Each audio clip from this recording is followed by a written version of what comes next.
ये धर्म ध्वज उद्घोष करेगा, सत्यम एक पदम, ब्रह्म सत्य धर्म प्रतिष्ठित, अर्थात सत्य ही ब्रह्म का स्वरूप है, सत्य में ही धर्म स्थापित है। ये धर्म ध्वज प्रेरणा बनेगा, प्राण जाए पर वचन न जाहि,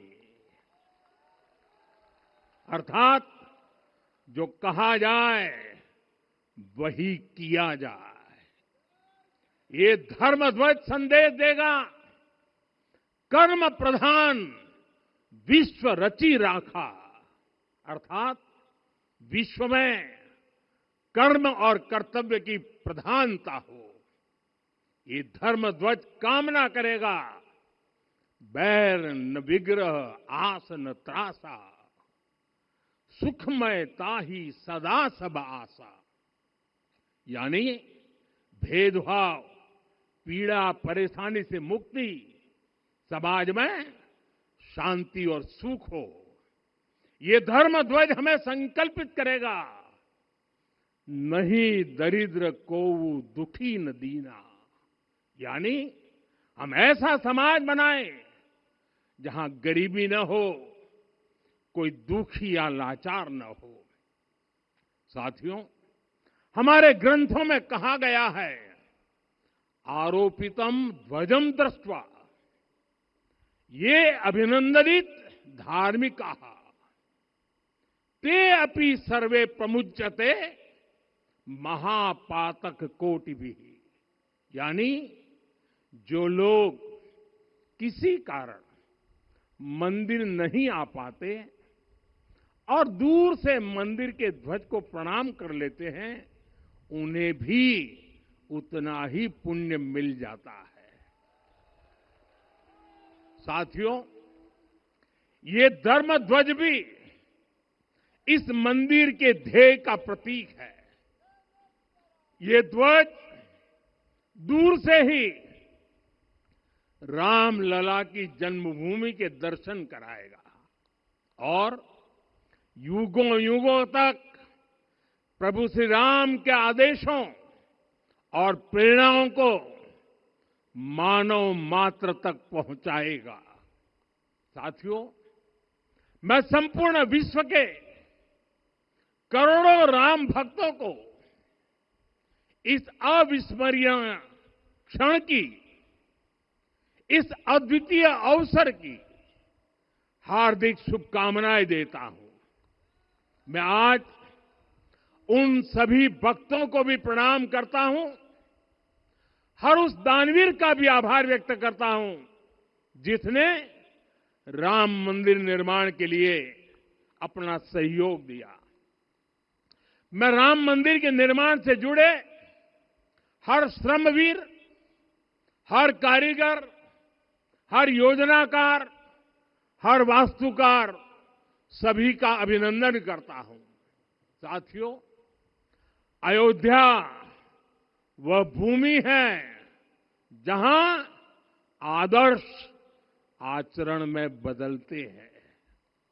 यही वह नगरी है जहां श्री श्री राम ने अपना जीवन पथ शुरू किया था। इसी अयोध्या ने संसार को बताया कि एक व्यक्ति कैसे समाज की शक्ति से, उसके संस्कारों से पुरुषोत्तम बनता है। जब श्री राम अयोध्या से वनवास को गए तो वे युवराज राम थे, लेकिन जब लौटे तो मर्यादा पुरुषोत्तम बनकर के आए और उनके मर्यादा पुरुषोत्तम बनने में महर्षि वशिष्ठ का ज्ञान, महर्षि विश्वामित्र की दीक्षा, महर्षि अगस्त्य का मार्गदर्शन, निषाद राज की मित्रता,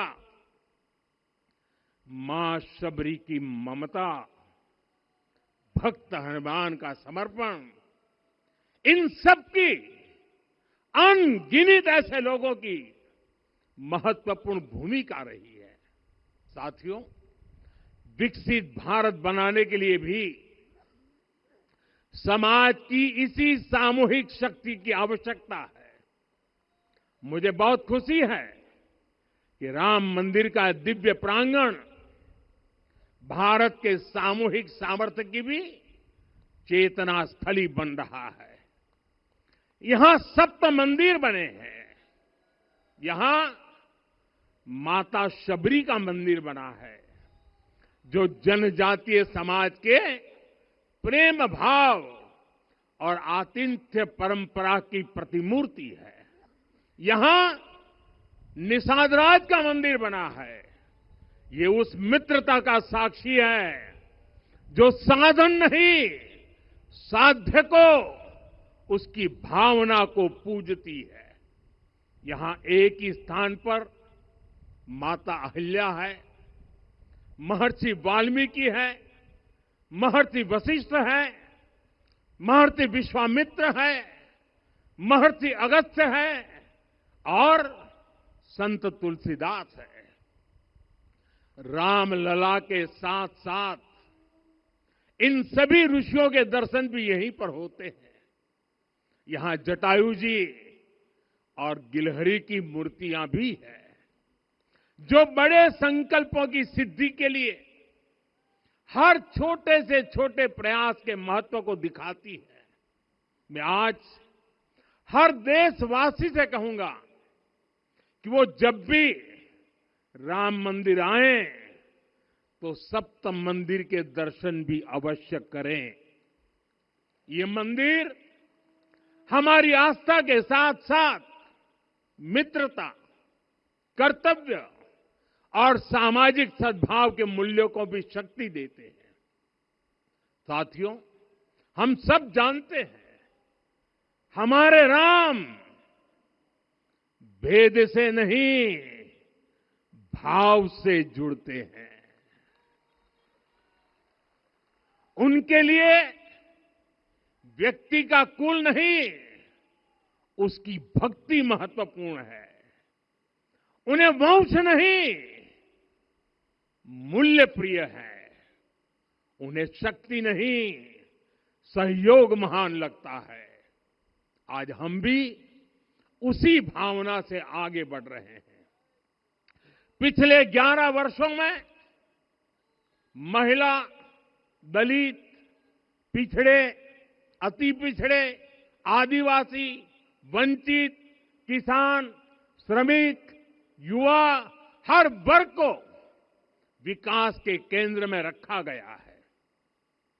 जब देश का हर व्यक्ति, हर वर्ग, हर क्षेत्र सशक्त होगा, तब संकल्प की सिद्धि में सबका प्रयास लगेगा और सबके प्रयास से ही 2047 जब देश आजादी के 100 साल मनाएगा, हमें 2047 तक विकसित भारत का निर्माण करना ही होगा।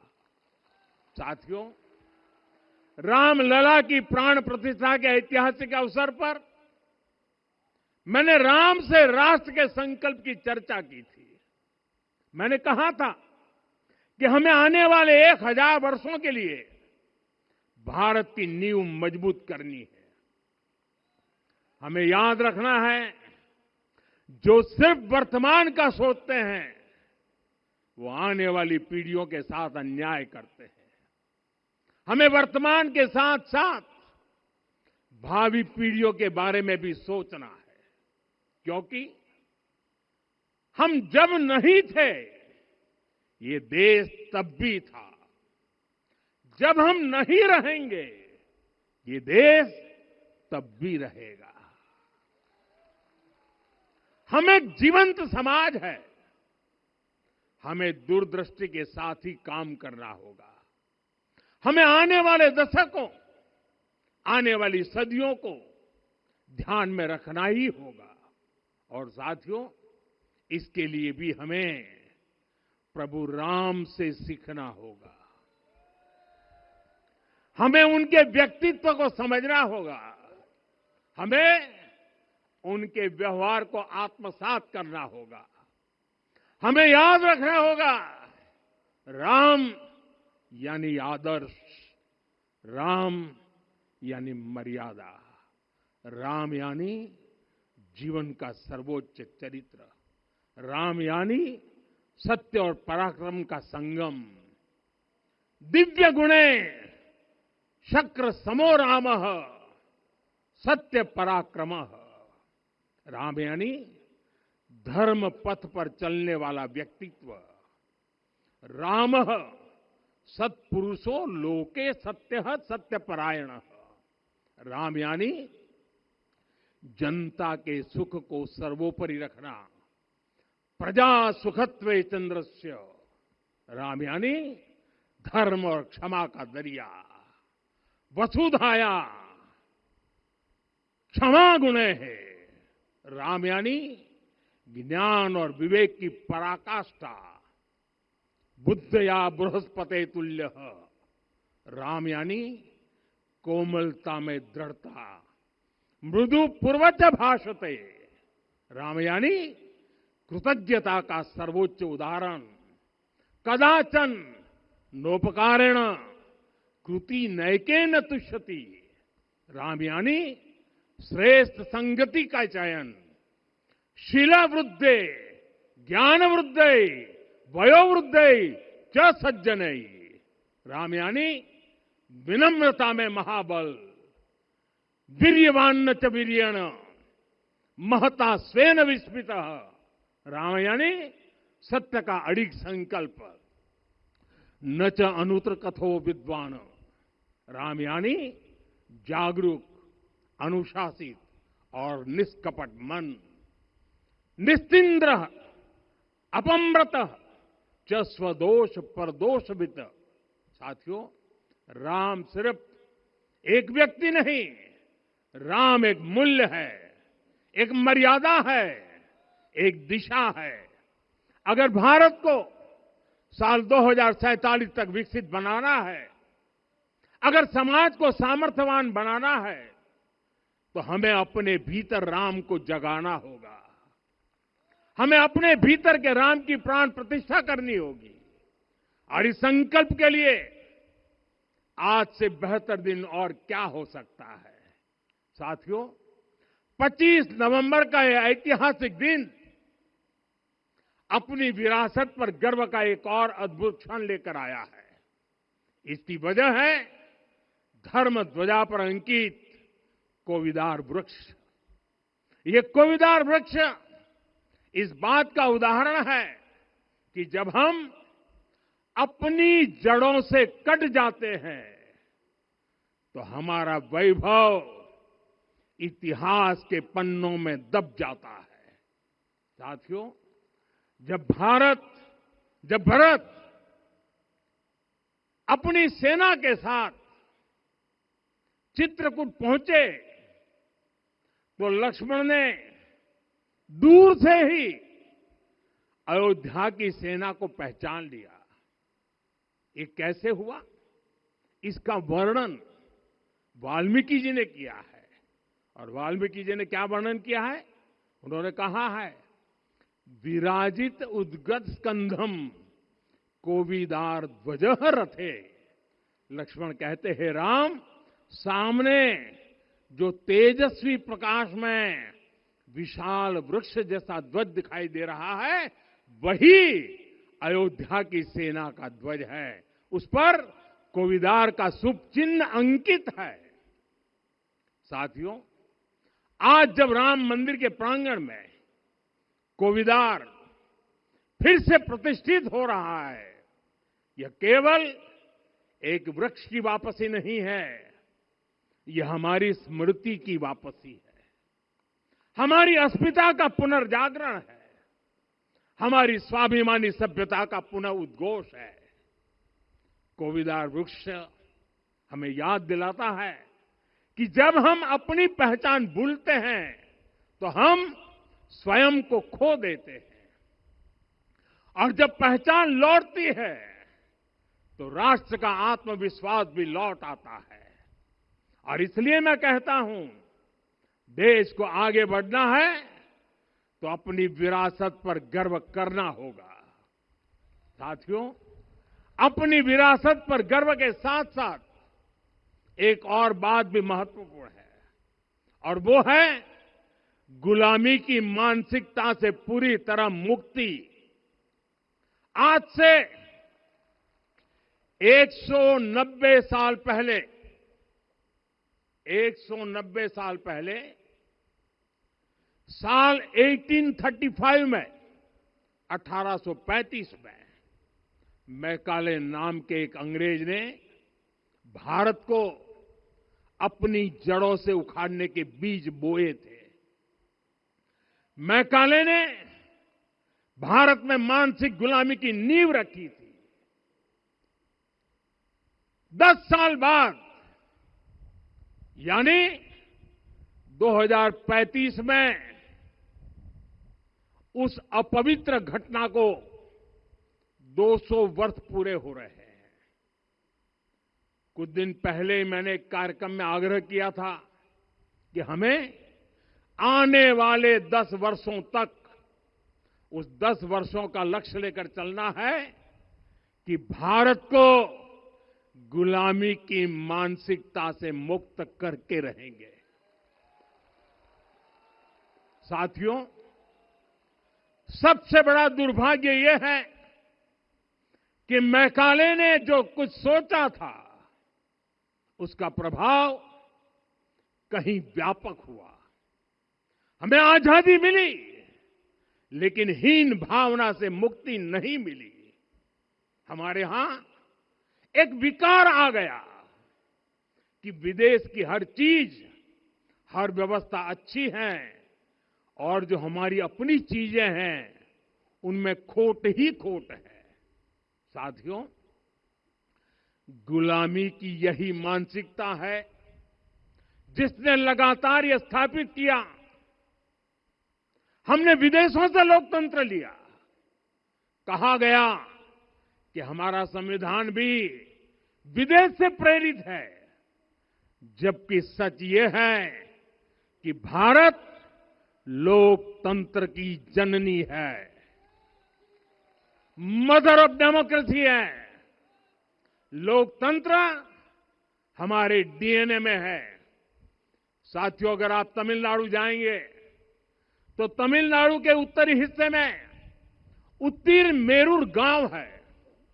वहां हजारों वर्ष पहले का एक शिलालेख है।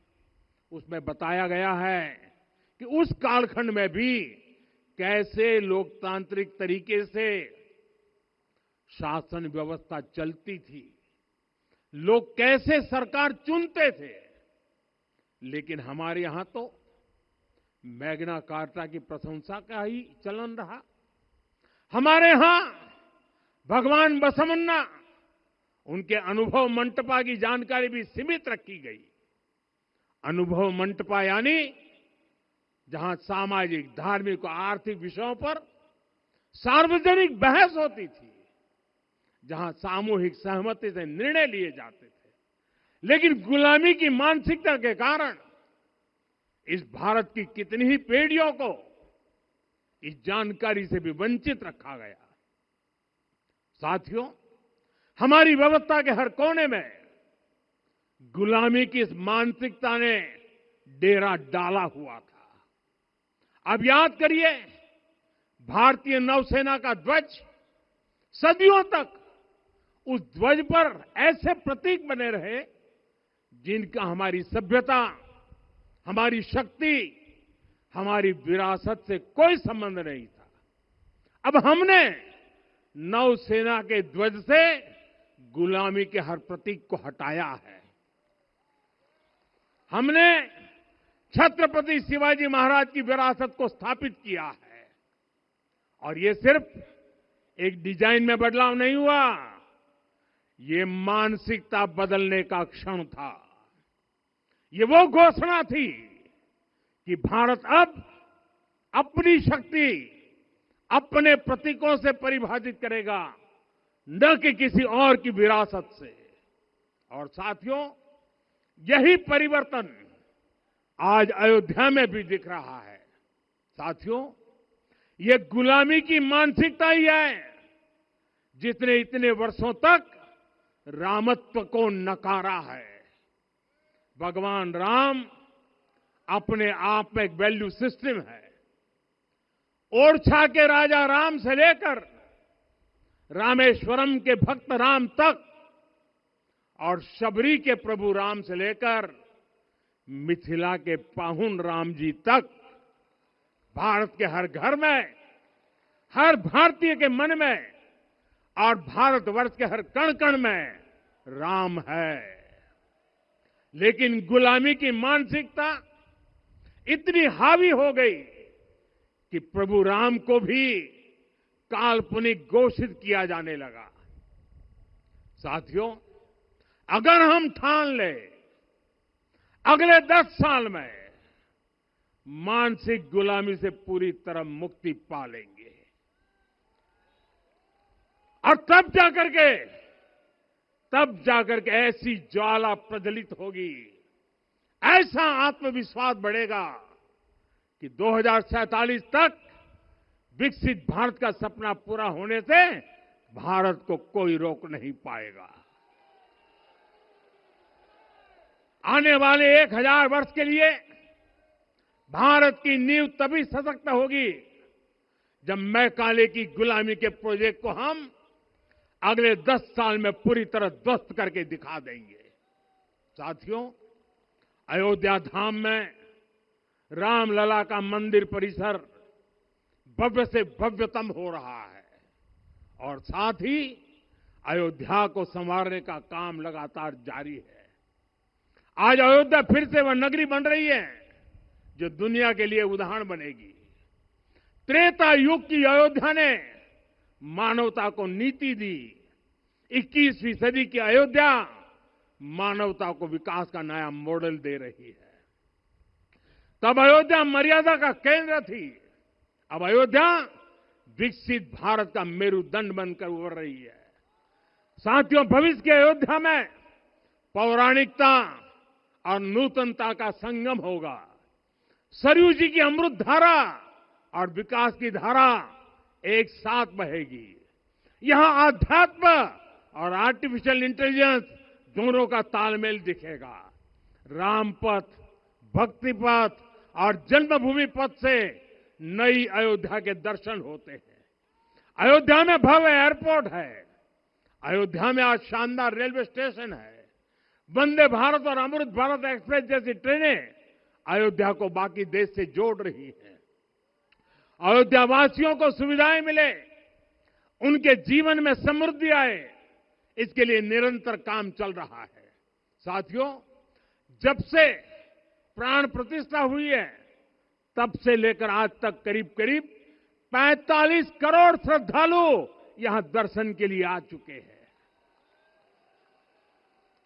ये वो पवित्र भूमि है जहां 45 करोड़ लोगों के चरण रज पड़े हैं और इससे अयोध्या और आसपास के लोगों की आय में आर्थिक परिवर्तन आया है, वृद्धि हुई है। कभी अयोध्या विकास के पैमानों में बहुत पीछे थी, आज अयोध्या नगरी यूपी के अग्रणी शहरों में से एक बन रही है।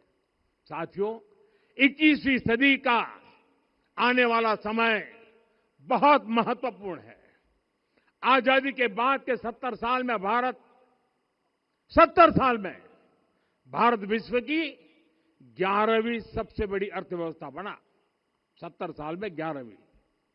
लेकिन पिछले 11 साल में ही भारत विश्व की 5वीं सबसे बड़ी अर्थव्यवस्था बन चुका है। और वो दिन दूर नहीं जब भारत विश्व की 3री सबसे बड़ी अर्थव्यवस्था भी बन जाएगा।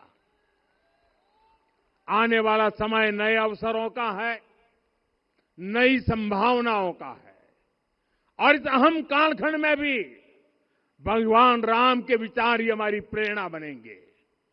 जब श्री राम के सामने रावण विजय जैसा विशाल लक्ष्य था, तब उन्होंने कहा था, सौरज धीरज ते ही रथ चाका, सत्यशील दृढ़ ध्वज पताका।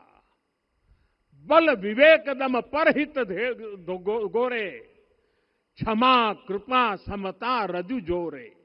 यानी रावण पर विजय पाने के लिए जो रथ चाहिए, शौर्य और धैर्य उसके पहिए हैं, उसकी ध्वजा सत्य और अच्छे आचरण की है, बल विवेक संयम और परोपकार इस रथ के घोड़े हैं, लगाम के रूप में क्षमा दया और समता है जो रथ को सही दिशा में रखते हैं।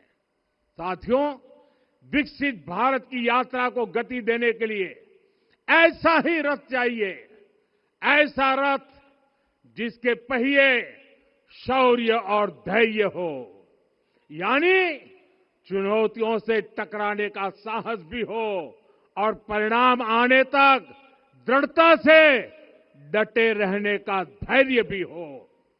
ऐसा रथ जिसकी ध्वजा सत्य और सर्वोच्च आचरण हो, यानी नीति नियत और नैतिकता से समझौता कभी न हो। ऐसा रथ जिसके घोड़े बल विवेक संयम और परोपकार हो, यानी शक्ति भी हो बुद्धि भी हो अनुशासन भी हो और दूसरों के हित का भाव भी हो। ऐसा रथ जिसकी लगाम क्षमा करुणा और संभाव हो, यानी जहां सफलता का अहंकार नहीं और असफलता में भी दूसरों के प्रति सम्मान बना रहे।